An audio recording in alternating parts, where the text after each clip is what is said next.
when it comes to racing around the world, some are doing it like this. Others like this. And there are some doing it like this. Because right now, they're all doing a flat-out lap of the planet. But there are also 11 skippers that are doing it like this.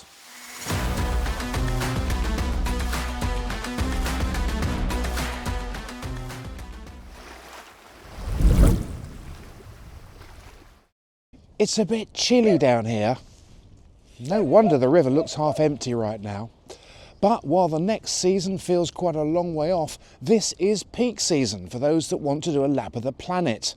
And it's getting pretty busy down south. Thomas Coville's Sodebo has just set out on their attempt at setting a new record time for a fully crewed non-stop lap of the planet in the Jules Verne. Just under 3 weeks ago, the all-female crew aboard the famous project set out in their bid to set a new reference time as well. They've just passed the Cape of Good Hope and are heading towards the Southern Ocean. Their boat is the former Edex Sport, which, as it happens, is the boat that holds the outright record that both teams are trying to beat. But there are others out there too, including a fleet of double-handed Class 40s that are currently in Sydney on their multi-leg race around the world in the Globe 40 race. So here's a look at what's been going on in the deep ocean racing world.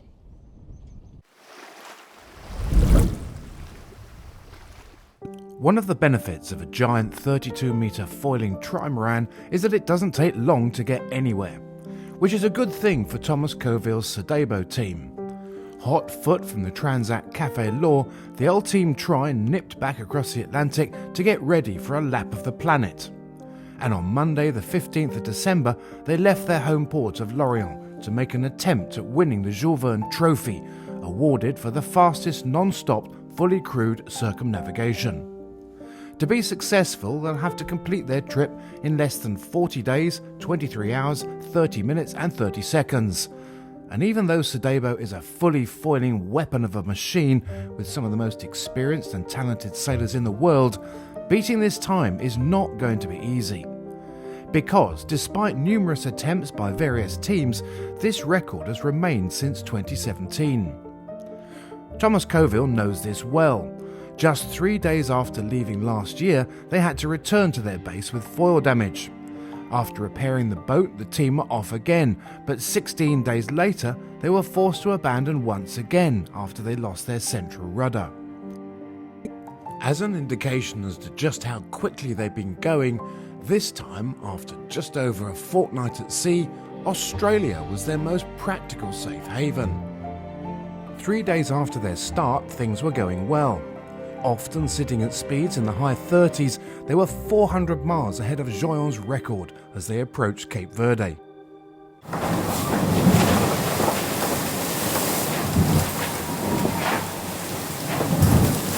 C'est parti, avec pour l'instant une jolie trajectoire. Et c'est vraiment que le début, hein. On n'a même pas fait 24 heures. Pour autant, on est déjà presque en bas du Portugal. Donc on va continuer à s'appliquer.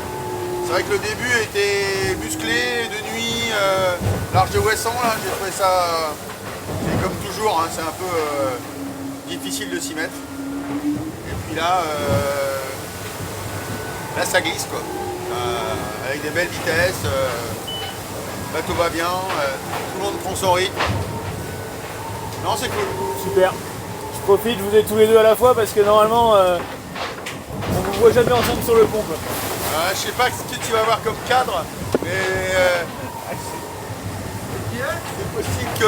Le background, tout le monde prend son rythme. Ah oui. Sodebo is an impressive and good-looking machine with some innovative thinking, the most obvious of which is the position of the crew cockpit ahead of the mast. But since her launch in 2019, she's suffered a string of structural problems, which have set her back. There have also been questions as to whether she's actually as quick as her competitors. So this Jules Verne is important to them. And the early signs were good. A superb run south had Sodebo setting a new record to the equator, taking 15 hours and 54 minutes off the previous best time set by Spindrift 2 in 2019. And as they ran south parallel to the Brazilian coast in preparation for the turn to the east to make for the Southern Ocean, they were over 800 miles ahead of Joyon's pace. Or put another way, just under 1 day and 15 hours ahead. 3 weeks earlier, Alexia Barria's all-female team aboard the famous project had set off with the same goal in mind. Barria has clocked up no less than 10 laps of the planet, including a Vendée Globe in 2021 and 18 transatlantics. Ocean offshore stuff is her world, as it is for British sailor Dee Kafari, who's her co-skipper. Like Coville and the Sodebo team, their goal's the Jules Verne. The funny thing is that in many ways they're chasing themselves, as their boat was formerly Edex Sport, the boat that holds the 2017 record when it was skippered by Francis Joyon. But they're also focused on another goal, to become the first all-female team to race around the world non-stop. Achieving this would set a new reference time. Barria's team have been working up to this attempt for several years and have tweaked and refitted the try for the attempt. But unlike Sodebo, the famous project does not fly on foils. The opening days were tricky. Crossing the official start line between Ushant and the Lizard, the team faced some boisterous conditions in the Bay of Biscay with 4 to 5 metre seas. But their start to this challenge was to be boom-bust. The following day, their pace had dropped dramatically as they got caught in a high-pressure system and light winds.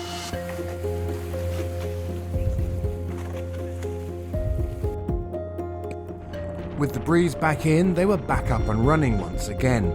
But the stop-start nature had already cost them distance, and they were 500 miles behind Joyon's record-breaking pace. Their passage south after the Canaries was a good one, as they threaded together the areas of breeze and kept their foot to the floor, helping them to make gains. But the doldrums saw that gain swallowed up as they drifted across the notorious light weather zone. It's been a good night. Look like when it's warm and everything is fine. We've been sailing with northeast winds, constant state 20 knots. This boat is flying, so we are enjoying every watch. And now we are past Cabo Verde, so close, so it's nice to see some land. Nice though that was, it was also time for some repairs. Well, we have a little project, as you can see. This is a picture of our steering cage. We have a little issue with our like a loose wheel. So what we will do, we will open it, and it's like a simple procedure. But we don't want to drop anything in the water, and of course we want to keep full speed. So preparation is key. We made everything ready. We make sure the area is free, and then we will work and open the wheel, get the wheel complete wheel off, screw the base back in, and then put the wheel back, and hopefully it will stay like that for the rest of the spur. But the doldrums saw that gain swallowed up as they drifted across the notorious light weather zone. Since this morning we have really serious rain. After one shower it's fun, but for all long for the morning it's not fun anymore. So now here is the sun, the east wind. Let's go. Getting into the slingshot south meant heading towards South America, before then changing their heading towards the southernmost tip of South Africa, the Cape of Good Hope. So we're getting to the exciting bit, because as we come down Brazil, what we're looking for is like the fast train across the corner to cut the corner off into the Southern Ocean. And this is what that looks like. And we're hoping to ride this as we come across the bottom of the Atlantic towards the Cape of Good Hope. The game we have to play is too far to the north and there's no wind, too far to the south and it's really strong wind and gusty. But this is flat water, this area, so it's actually really good mileage. But we're trying to position ourselves for the next system coming, so it's always about what's coming in the future and that transition after the Cape of Good Hope. And while they were making good progress, by the 12th of December they had other things on their minds. So we had a really good night and early morning, really fast boat speeds, making good progress. We knew we were going to catch the low pressure and today was going to be another fast run of miles. And then the wind got up to 26, 27, 28 knots. We were like, okay, let's go second reef because we had to sail a little bit higher so that we could get the right positioning. And as we went into the second reef, we couldn't get it in the lock, so we tried several times. And everyone was like, is it because we're tired? Have we done something wrong? Double checking. Bex even went up inside the rig to check and see if it was a lock issue. But the end result is it's the head car on the mainsail, the locking mechanism on that. It's got little flippers that flip into the holes to lock it in place. And it takes the load off the halyard and they're not working, they're not operating. So we've just had the mainsail down now for like 4 hours.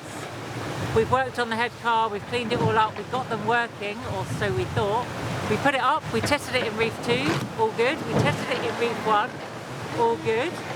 So we came onto course and we needed to go to reef 2 to get going again, and it didn't work. So we're back to where we were 4 hours ago, with the mainsail down, and the head car being worked.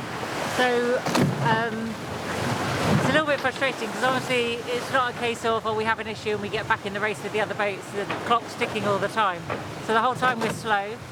We're very vulnerable here in the bottom of the South Atlantic. We're just pointing at Tristan da Cunha, a small island. And we're very vulnerable for the low pressure systems here. So we need to keep trying to make progress. But if we're going to have issues before we head into the real Southern Ocean, now's the time to have them. So it's still manageable conditions, but yeah, there's an air of frustration around the boat. One of the big advantages of the Ultims being so blisteringly quick is that their navigators can pick the weather system that they want to ride. But it's often forgotten that when things break and the pace drops, they can become sitting ducks for major weather depressions.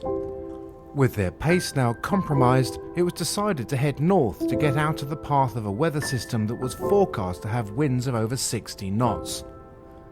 So just to clarify where we are with our mainsail and our main halyard car lock, is we are very confident that we can go up and increase the size of the sail and the flippers will go onto the lock. What we haven't ascertained yet is if we can go down and reduce the size of the mainsail and the flippers will still work. So if we want, now we're on reef 1, and if we want to go to reef 2 and it doesn't work, we then have to go through the process of dropping the main, taking the car off, fixing it again and then hoisting to reef 2 that we want. In that process, we know if the flippers are clicking as they go up the rig, they go into each lock. But it's that whole process of when we want to come down and we force the flippers in, sometimes they jam and it won't go into a lock again. So we can always get a bigger mainsail, but we can't always get a smaller mainsail. So the concern then is if we need it in a hurry or we need it for safety, it's going to take us a little bit of time.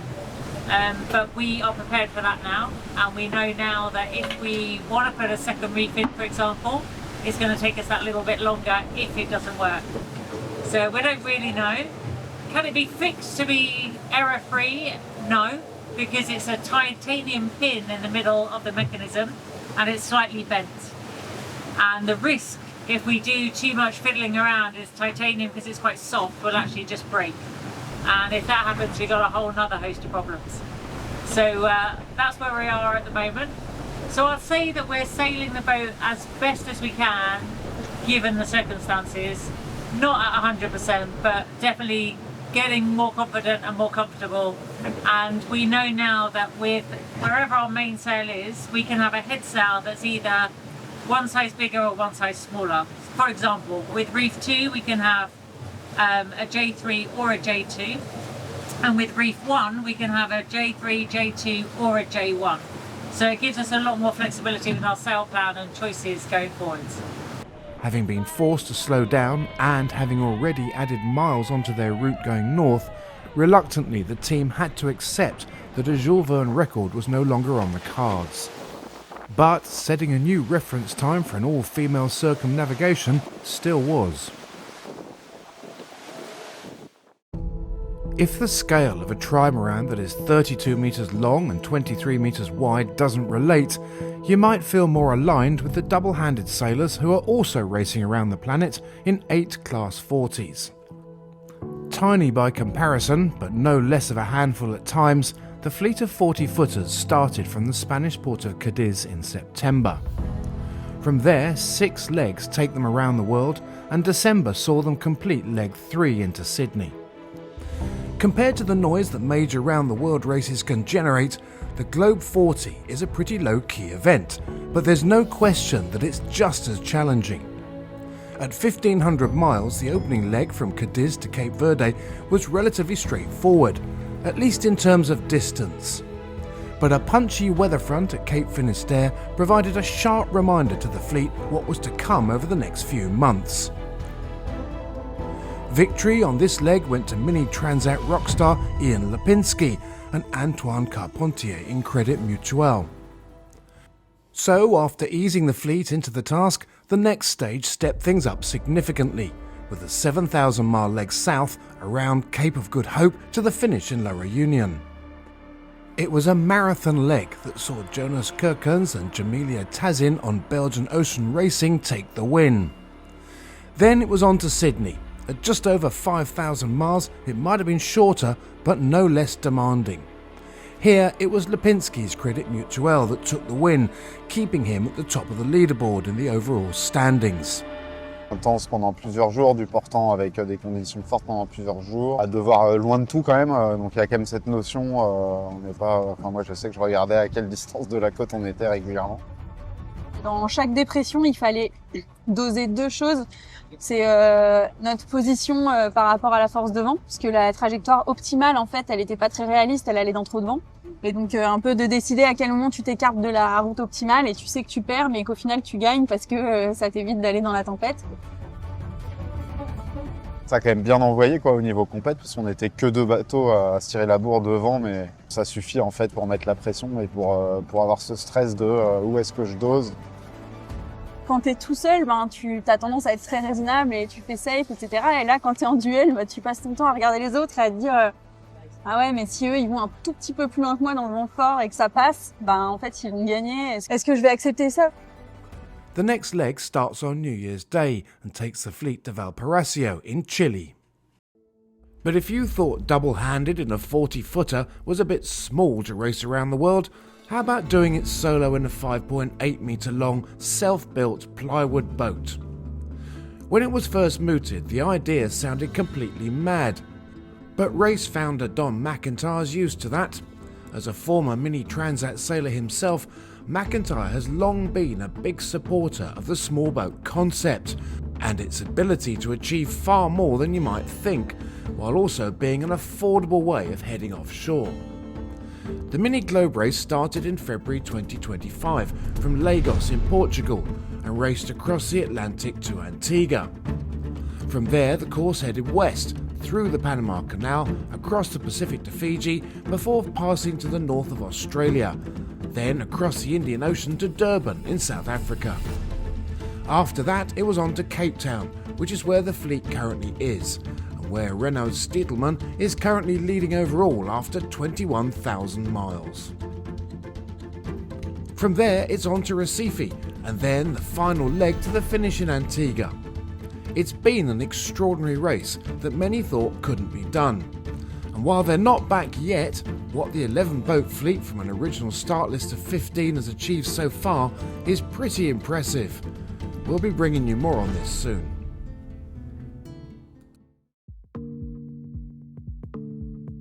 The return of the Admiral's Cup after a 22-year absence created plenty of excitement among both crews and companies like Horsebars that had previously competed in it. With an order book that stretches way back into that era, Horsebars were not only back in the game, But we're back at the front too. This time, as part of the North Technology Group, Hallspar's rigs that focus on race boats up to 50 feet are often fully integrated with future fibres and North sails.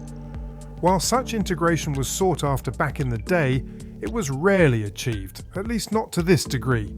But now it is standard practice, and the success of the Carkeek 40 Jolt 6 in the winning team spoke for itself.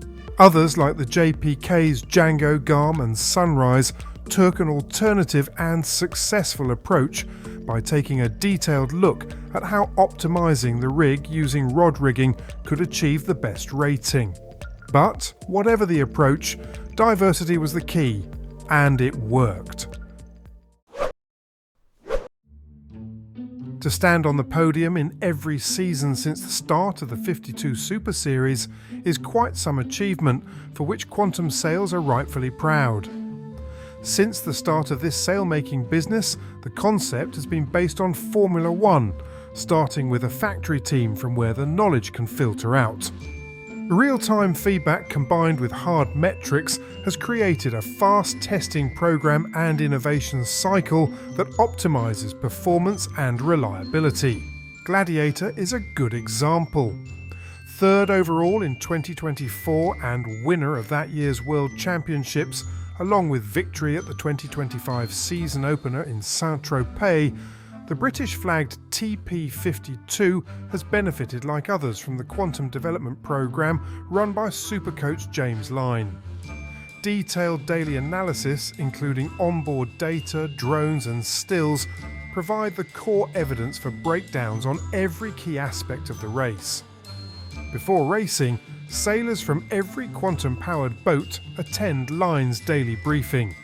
So, given that this is only part of how Quantum engineer success, perhaps it's no surprise that they are a consistent sight on the podium.